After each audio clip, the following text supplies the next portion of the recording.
You know, when I first saw this game, I immediately thought to myself that this is a trailer. It's not gonna look like this. It's not gonna play like this. But if they can get it close, that's good enough for me. And in all fairness, I think they have. They've gotten very, very close to having the game look like what it is in the trailer. But here's the problem that I was not aware of. And I think many other players may not be aware of it too.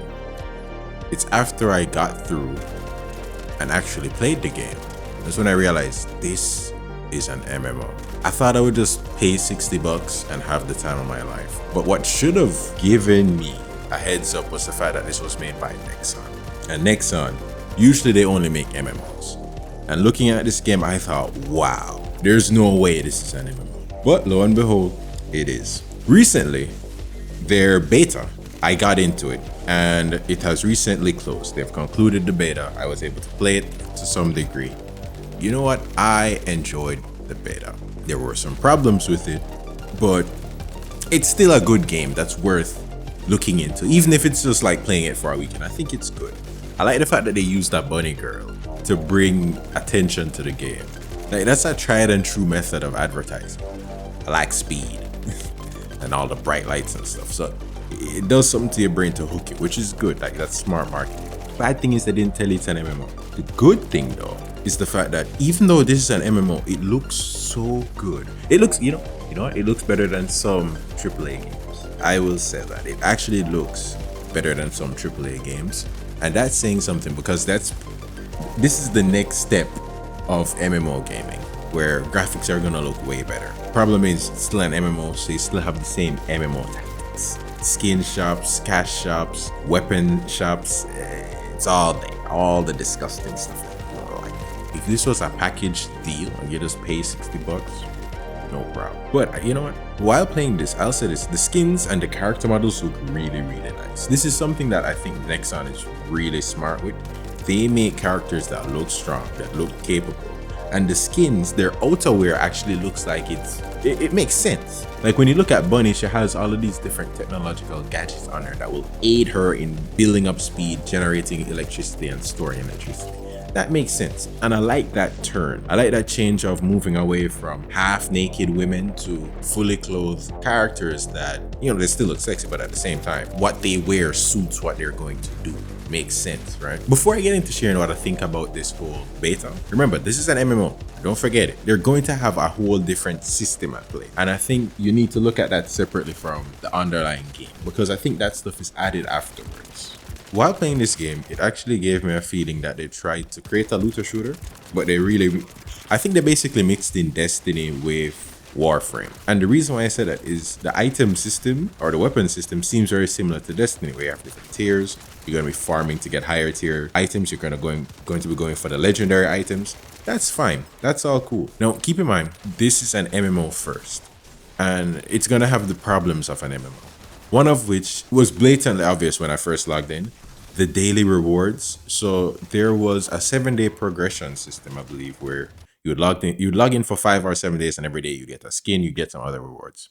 That felt like work for me. It felt like I was punching in an attendance card. I didn't like that, but I liked the skins and the rewards. I think at the 3rd day, I was kind of losing interest in the game, but I still logged in just to get the free stuff. But I think there's going to be a server wipe, so all of that work was for nothing. And that's the problem that I have with MMOs. All of the effort that you put into collecting all of this stuff is going to go away if the server shut down. Now, I think with this game, they actually tried to meld 2 games together, which was Destiny and Warframe, which are 2 fantastic looter shooters. But they both had problems, and those problems carried over into this game. Now, one of the problems that they've carried over is the fact that you're going to be drip-fed content. It's not like a AAA game where you buy the game and you can experience the story and collect all the stuff that you want to collect and you have them. Since it's an MMO, the story doesn't carry as much weight because they can't end it. They want to keep it going so that you're continuously interested in the game. That's a problem for me. I'm not interested in the story now. Once I understand that, and that's something similar with Destiny, where they're not ending the story, they're simply like prolonging it to the point where it doesn't make sense for me personally. And I'm seeing that here, where you have, I believe she's called the guide that helps you through the game, and you're supposed to help her to get to some ultimate goal of defeating the evil guys. But I don't care, because I understand that maybe they'll defeat these guys, maybe they won't. but more than likely they're not going to, just to prolong the story. There are also gameplay mechanics that are brought over from Destiny and Warframe. One main one that's really annoying. In this game, you have Descendants, basically the characters. You can create the characters by farming materials and then waiting. That is something brought over from Warframe. And if you want, you can pay to buy the character, or you can wait to have the character created, and it takes hours. Now, let's say you would like to make a character. For this example, we're going to look at Glay, because I haven't made her. Now, if you want to make Glay, you're going to have to collect all of these research materials. That takes, I don't know how long. Because in this beta, they gave us enough resources that we could just, make the items and then perform the research. Here's my problem though. You have to wait 12 hours to get the character. After taking all this time to farm, you're going to have to wait an additional amount of time to get the character to actually play it. And this is arbitrary. There's no real reason for this time. They could change it, they could remove it, whatever. But they chose to implement it so that way they could force you, not really force you, but put you in a position where it's like, hey man, do you want to get this character sooner? Pony up some dollars. That's the problem I have. I don't want to be manipulated. The same I have the character. I already went through and got all the things that I needed, right? Stop playing these games. Games within games. And not just with this character. If you want to, let's say, upgrade a gun or transfer levels from guns, you need to craft a specific material, and that takes about an hour. No, I don't want to do none of that. Like, you've added another barrier to the item. So instead of me getting the materials and crafting the item, there's an arbitrary hold placed on the item before I can use it. Now, there's no need for this. It could just be instant. There's no need for this arbitrary timer, but it's going to be a part of the game, and it's something that we're going to have to deal with. Additionally, even though this 100k, that's not bad. That's pretty cheap. Like, it's not that hard to get 100 or 300k in the game. That's the cheapest part of this, and that's the most fun part. You go on a mission, you farm some credits or gold or whatever the currency is, and then you can buy stuff. That's gone now. You now need currency and resources to build a character. So that's adding more time on top of the gameplay time needed to build the character. I don't like that. I don't think I would like to see that in games. And that's one of the reasons why I actually didn't play Warframe. Like, that kind of mechanic, it pushes me away because I understand how much of a time sink this now is. This is not fun. This is more work. The job analogy works so well because it feels like I'm going into a different department. I've given them all of the resources that they need, but hey man, you're gonna have to come back in 5 days. It's kind of like dealing with like government agents. It's, hey man, come back next week. We'll take care of you then, when they could have easily done it instantly right then and there. But in some cases, you know what? In the real world, there are reasons why things take time, because there are processes. This ain't no process. They just added the timer to force you to either spend money to get the character sooner, or just, have there be a differentiating factor between people that pay and people that just play for free. Not fun for me. I don't really appreciate that. I want to talk about something here, and this is the shining light of this game. The graphics are phenomenal. Great. With how advanced the game engines are, the software is doing most of the work there. But with the gameplay, this game has really refined and nice shooting mechanics. There are some issues that I have with it, but I think that they can fix those things. But at a base level, movement is fantastic. Grappling is really good. It is cool how they've implemented a system where, like, when you grapple, you can hold left or right, and that will actually change how you move in the air a little bit and how you land. Really like that.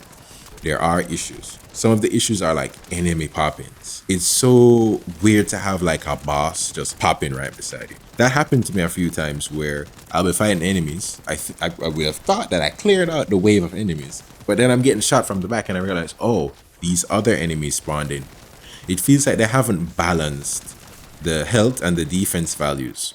And it's very weird to see like a foot soldier like halving my shield with one shot. That's kind of strange to me. Additionally, there's a lot of clutter. There's a lot of screen clutter where there are menus and icons and bars and gauges and levels and numbers everywhere, whereas it doesn't need to be like that. I think they could remove certain things or reduce certain things to the point where they're not as obtrusive and annoying and ever-present. I think there's this ever-present overlay that's kind of annoying for me. Additionally, ammo is hard to come by. After a while, you're going to be searching for ammo because you don't have enough.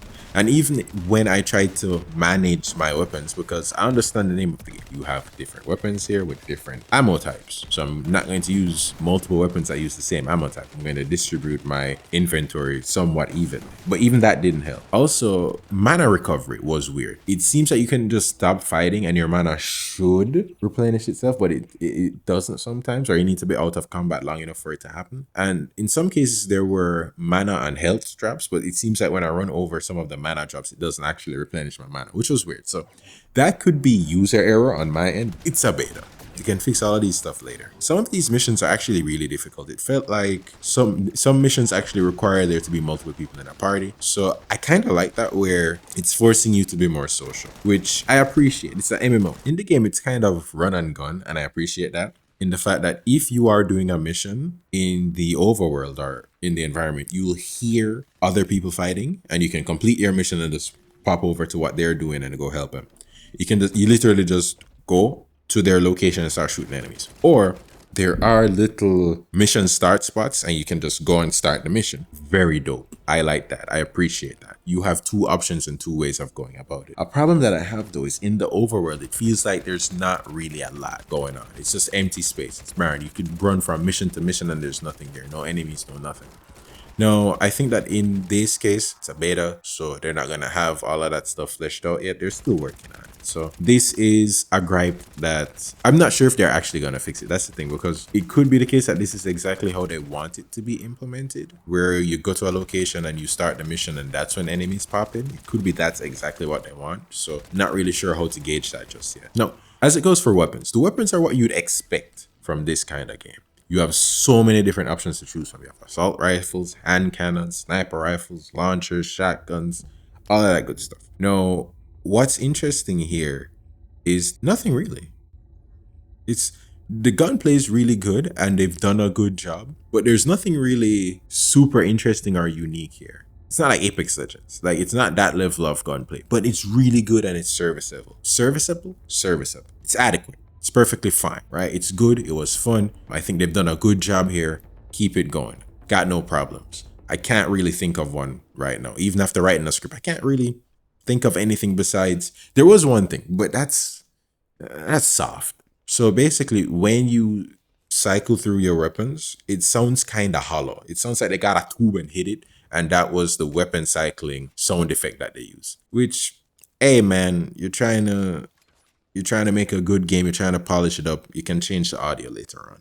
In conclusion, this was a fun beta, and in playing it, I saw my automatic biases when it comes to microtransactions in video games. Like, I could sniff it out once I saw that this was made by Nexon. I think that mindset kind of gave me a more negative view of the game when that wasn't needed. And I'm so happy that throughout the game, I actually decided to give it another try as opposed to just saying, hey man, this ain't worth it because of how they're going to monetize things, because I actually predicted in my head how things would turn out. Didn't need to be that negative. The game looks great. The game plays really well. I really appreciate the fact that the graphical capabilities that are available for developers is so well tuned and high right now that this is the caliber of game that you can get for free now. This is a free game. Someone can just log in and play without paying. You don't have to interact with the microtransactions if you don't want to. It's always that choice. Devil's advocate, the company needs to make some money to keep their doors open. That's understandable, perfectly fine. After coming to terms with these biases, I can admit this is a great game. It's beautiful, it's fun, the characters look nice. They've done a really good job at the character design. The women are fully clothed, but I appreciate that more. I actually prefer to have, video game characters that are fully clothed. I don't like that half naked shit. That's done. Get that shit out of here. Same time, they still use sex appeal to grab people's attention. The marketing team did a good job. The trailer was very well done. This game is fantastic from the beta. I'm not sure how they're going to monetize it, but when it comes to these kinds of games, the whales are going to foot the bill anyway. As long as they make it still a fun and engaging experience for those who decide to be free to play, and they add more community aspects, right? Add more features in the game where it's easier to add people to a group. It's easier to add people to a match. They should also, I think they could implement like a help request kind of thing. Like if you're having difficulties with a mission, you can send out a beacon for help. Oh, I hope they don't charge for that. But that would be nice, right? It's still a long ways. I don't think there's a release date for this yet. Maybe it's next year, but This is a great MMO and it looks, I think new MMO players are gonna have a good time with this game once it comes out. It was a pleasant experience. The First Descendant brought me back to MMOs. In the last day of the beta, I decided to just hang around and engage in the community. What I literally did was just walk around and interact with the emotes that other people were using. They have interactable emotes. Very cool. I like that. At the end of the game, everyone came together at the hub. We beat drums and we set off fireworks. And I stayed until they kicked me out of the goddamn game.